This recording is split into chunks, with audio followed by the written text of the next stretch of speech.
ನಾನು ಹೈಕೋರ್ಟಲ್ಲಿ ಒಂದು writ petition ಹಾಕಿದೆ. ಏನಕ್ಕೆ ಅಂತ ಹೇಳಿದ್ರೆ, ದೇರ್ ಈಸ್ ಒನ್ ಆಫೀಸರ್, ಒಂದು ನಮ್ಮ NGO ಅಲ್ಲಿ ಒಂದು ಸೆಕ್ರೆಟರಿ ಇದ್ದಾರೆ. ಆ ಸೆಕ್ರೆಟರಿ ಏನು ಮಾಡಿದ್ದಾರೆ, ಪರ್ಟಿಕ್ಯುಲರ್ ಐಡೆಂಟಿಫೈ ಮಾಡಿಬಿಟ್ಟು ನೇಮ್ಸ್ ಜೊತೆ ಇಂಥವ್ರು ಪೆಡ್ಲಿಂಗ್ ಮಾಡ್ತಾ ಇದ್ದಾರೆ, ಇಂಥವನು ಪೆಡ್ಲಿಂಗ್ ಮಾಡಿಬಿಟ್ಟು ಇಂಥ ಕಡೆ ಡಿಸ್ಟ್ರಿಬ್ಯೂಟ್ ಆಗುತ್ತೆ, ಎವ್ರಿ ಡೇ ಪಾಯಿಂಟ್ ಇದೇ ಪಾಯಿಂಟಲ್ಲಿ ಇದೇ ಥರ ಆಗುತ್ತೆ, ಇಂಥವ್ರು ಸಪೋರ್ಟ್ ಮಾಡ್ತಾ ಇದ್ದಾರೆ ಅಂತ ಹೇಳ್ಬಿಟ್ಟು ಸ್ಟೇಷನ್ ಹೌಸ್ ಆಫೀಸರ್ಗೆ ಹೋಗಿ ಹೇಳ್ತೀವಿ.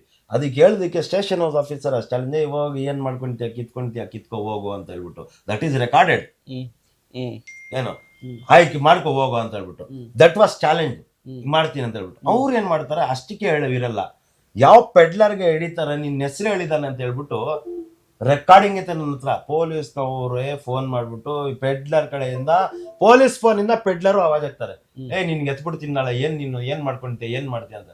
ಸರ್ ಇದು ನೀವು ಮಾತಾಡ್ತಾ ಏನ್ ಸರ್ ಇದು ನಿಮ್ಮ ಫೋನ್ ಇಂದ ಧಮಕಿ ಆಗ್ತಾ ಇದಾರೆ ಅಂತ ಹೇಳಿದ್ರೆ, ಸುಮ್ನಿರಂತ ಕಟ್ ಮಾಡ್ಬಿಟ್ಟಿರೋದು. It is with me, if you want I can show. ಅದಾಯ್ತಾ.